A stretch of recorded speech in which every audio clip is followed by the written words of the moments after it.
Hi hello അസ്സാം വലൈക്കും. എല്ലാവർക്കും ഇന്നത്തെ പുതിയ വ്ളോഗിലേക്ക് സ്വാഗതം. എല്ലാവരും സുഖമായിട്ടും സന്തോഷമായിട്ടിരിക്കാമെന്ന് വിചാരിക്കുന്നു. രാവിലെ മഴയൊക്കെ ആയിരുന്നു കേട്ടോ. 2 ദിവസമായിട്ട് രാത്രിയൊക്കെ നല്ല രീതിയിൽ മഴ പെയ്യുന്നുണ്ട്. എന്നാൽ ചൂടിന് കുറവൊന്നുമില്ല, നല്ല ചൂടുമാണ്. അപ്പോൾ ഇന്നലത്തെ വീഡിയോയാണ്. ഇന്നലെ രാവിലെ ആണെങ്കിൽ വാപ്പമ്മക്ക് ഭയങ്കര ചുമ. അപ്പോൾ വന്ന ദിവസം മുതലേ ചുമയുണ്ട് കേട്ടോ. ചെറിയ ചുമയായിരുന്നു. ഇപ്പം നല്ലതുപോലെ ചുമയും കഫക്കെട്ടും അതുപോലെ ശ്വാസം മുട്ടാട്ടോ ഏറ്റവും കൂടി നിന്നത്. അപ്പോൾ വെളുപ്പിനെ ആയപ്പം നല്ല രീതിയിൽ ശ്വാസം എടുക്കാൻ ബുദ്ധിമുട്ടുണ്ടായിരുന്നു.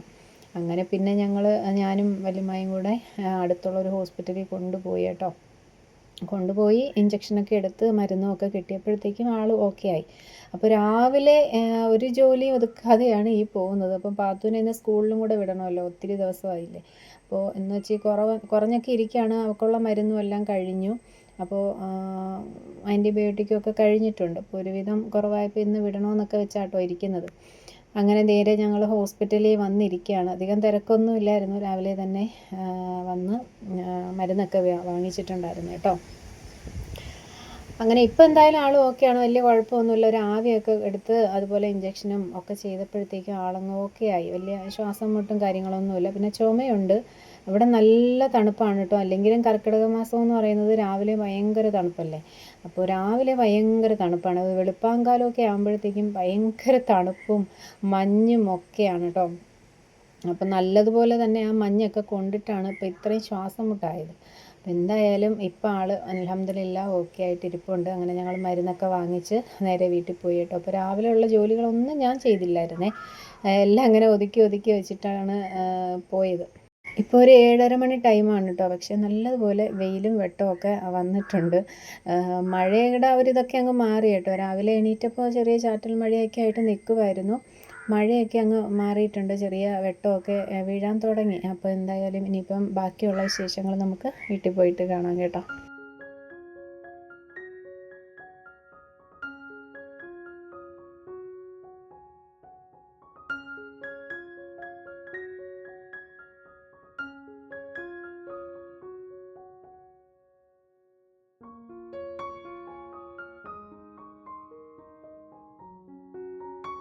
അങ്ങനെ ഞാൻ നേരെ വീട്ടിൽ വന്ന് പാത്തുവിന് കാപ്പിയൊക്കെ കൊടുത്തു. ഇഡ്ഡലിയായിരുന്നു, ഇഡ്ഡലിയും സാമ്പാറും. അപ്പോൾ സാമ്പാറിന് എല്ലാം ഞാനിങ്ങനെ തലേന്ന് അരിഞ്ഞ് വെച്ചിട്ട്, അരിയാൻ പച്ചക്കറിയൊന്നും ഇല്ലായിരുന്നു കേട്ടോ. ഞാൻ അങ്ങനെ കുറച്ച് കൊച്ചുള്ളിയൊക്കെ തൊലിച്ച് വെച്ചിട്ടുണ്ടായിരുന്നു. അപ്പോൾ അതും പിന്നെ പരിപ്പും കൂടെയൊക്കെ എടുത്ത് കൊടുത്തു. ഇങ്ങനെ അനിയത്തിയിട്ട് പറഞ്ഞതങ്ങ് അടുപ്പിലോട്ടങ്ങ് വെച്ചാൽ മതിയെന്ന്. അപ്പോൾ ഇഡ്ഡലിയുടെ മാവ് എന്തായാലും അരച്ച് വെച്ചിരിക്കുന്നത് കൊണ്ട് വലിയ പാടൊന്നുമില്ല. ഇതിപ്പോൾ എന്താ ഇങ്ങനെ ഇരിക്കുന്നതെന്ന് വെച്ച് കഴിഞ്ഞാൽ അവളാട്ടോ ഉണ്ടാക്കിയെടുത്തത്. എണ്ണ നമ്മുടെ ഇഡ്ഡലിത്തട്ടിൽ തടവാതെ തൂത്ത് വയ്ക്കാതെ വെറുതെ മാവ് കോരി ഒഴിച്ച് അങ്ങനെ ഇളക്കിയെടുക്കാൻ ഇച്ചിരി ബുദ്ധിമുട്ടായി. അതുകൊണ്ടാണ് ആ ഇഡ്ഡലിയുടെ ഷേപ്പൊക്കെ അങ്ങനെ ആയത്.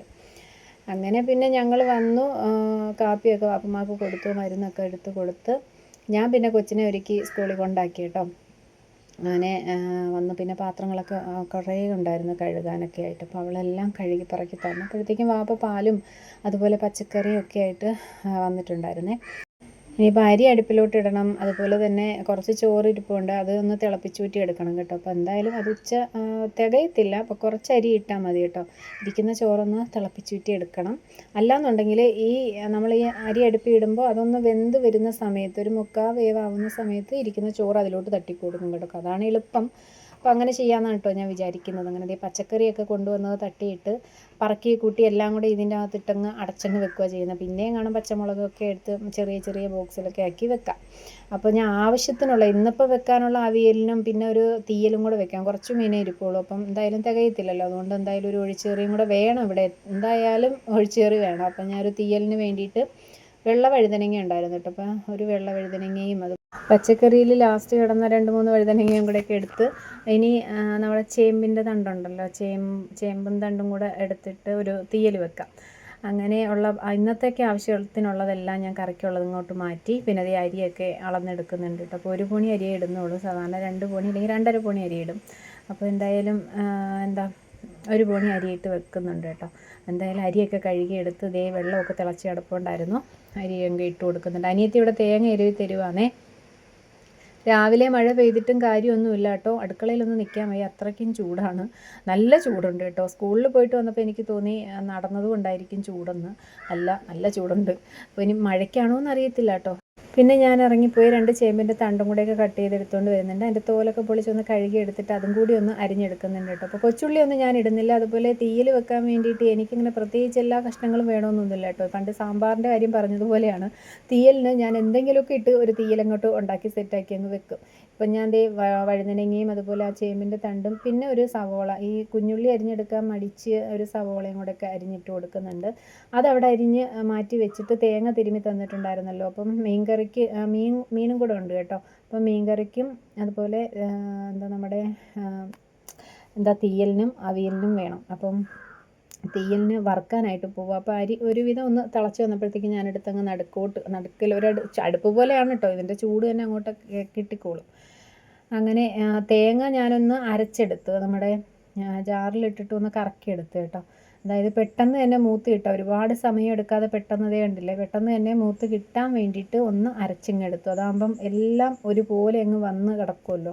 തേങ്ങ ഒന്ന് അരച്ചെടുത്തിട്ട് വറുക്കുമ്പോൾ പെട്ടെന്ന് ആയിക്കോളും. പിന്നെ അതിലേക്ക് 2-3 കുരുമുളക് ഇട്ട് കൊടുക്കുന്നുണ്ട്, മുളക്, മല്ലി. മുമ്പേ ആളുകൾ പറിച്ചില്ല കേട്ടോ, എൻ്റെ കറിക്ക് കളറൊന്നും ഇല്ലയെന്ന്. മറ്റൊന്നുമല്ല, സാധാരണ മുളക് പൊടിയാണേ. നമ്മൾ കാശ്മീരി ചില്ലി ആണെങ്കിൽ നല്ല കളറ് കിട്ടൂലേ. അപ്പോൾ കാശ്മീരി ചില്ലി ഉണ്ട്, ഞാൻ പിന്നെ സാധാ മുളക് പൊടിയാണ് അങ്ങ് ഇട്ട് കൊടുക്കുന്നത്. അപ്പോൾ കളറ് കുറവല്ലേ, സാധാരണ മുളക് പൊടിക്ക് കളറ് കുറവും എരിവ് കൂടുതലും അല്ലേ, അതാണ് കറിക്ക് അങ്ങനെ കളറില്ലാത്തത് കേട്ടോ. ശകലം പൊടി ഇട്ടാലും ഭയങ്കര എരിവായിരിക്കും. അപ്പോൾ എന്തായാലും മുളക് പൊടി, മല്ലിപ്പൊടി അതൊന്ന് മൂത്ത് വന്നപ്പോഴത്തേക്കും ചട്ടി അങ്ങോട്ട് ഇറക്കി വെച്ചിട്ടാണ് മഞ്ഞൾ പൊടി ഇട്ട് കൊടുക്കുന്നത്. അപ്പോൾ ഇതിനിപ്പോൾ എന്തായാലും ഒന്ന് ചൂടാറുന്നത് വരെ അവിടെ ഇരിക്കട്ടെ. അതിന് മുന്നേ ഞാൻ മീൻകറിയുടെ കാര്യങ്ങളെല്ലാം അവിടെ റെഡിയാക്കി മീൻകറി അടുപ്പിലോട്ട് ആക്കി വെച്ചിട്ടാണ് ഇരിക്കുന്നത്. അങ്ങനെ ഇതേ വാപ്പുമ്മ കുളിച്ചിട്ട് കയറി വന്നതാണ്. അപ്പോൾ എൻ്റെ കൂടെ ഇങ്ങനെ അടങ്ങിയിരിക്കത്തേ ഇല്ല കേട്ടോ, എന്തെങ്കിലുമൊക്കെ ജോലി ചെയ്യണം, ഭയങ്കര ഇഷ്ടമാണ്. ഇങ്ങനെ ജോലി ചെയ്യാൻ ആളിന് ഭയങ്കര ഇഷ്ടമാണ്. അപ്പോൾ ഇങ്ങനെ വന്ന് എൻ്റെ ചോദിക്കും, എനിക്ക് എന്തെങ്കിലും ഉണ്ടോ, ഞാൻ ചെയ്യേണ്ട എന്തെങ്കിലും പണിയുണ്ടോ, പച്ചക്കറി ഞാൻ അരിഞ്ഞു തരാം, ഇല്ലെങ്കിൽ ഞാൻ തൂത്ത് തരാം എന്നൊക്കെ പറഞ്ഞ് വരും കേട്ടോ. അടങ്ങിയിരിക്കാൻ പറഞ്ഞാൽ കേൾക്കത്തില്ല. അപ്പോൾ ആളിനൊരു വിഷമം. ഞാൻ പിന്നെ അവിയലിൻ്റെ കഷ്ണങ്ങളൊക്കെ അങ്ങ് എടുത്ത് കൊടുത്ത് ആൾ പിന്നെ ചെത്തിപ്പറക്കിയൊക്കെ തന്നു. അരിഞ്ഞതല്ല ഞാനാട്ടോ, ഇതൊക്കെ ഒന്ന് ചെത്തിപ്പറക്കിയൊക്കെ തന്നു. ഇഞ്ചക്ഷനും ഒക്കെ ആവിയൊക്കെ കൊടുത്തപ്പോഴത്തേക്കും ആ ഒരു അസ്വസ്ഥതയുണ്ടല്ലോ, അതൊക്കെ അങ്ങ് മാറിയിട്ടുണ്ട്. അങ്ങനെയെല്ലാം തോലൊക്കെ കളഞ്ഞ് തന്നപ്പോഴത്തേക്കും ഒന്ന് കഴുകി എടുത്തിട്ടുണ്ട്. ഇനി ഒന്ന് അരിഞ്ഞെടുത്താൽ മതി കേട്ടോ. അപ്പോഴത്തേക്കും നമ്മുടെ തീയലിൻ്റെ അരപ്പുണ്ടല്ലോ, ഞാനതങ്ങ് അരച്ച് വെച്ച് ചൂടൊന്ന് ആറിയിട്ടുണ്ടായിരുന്നു.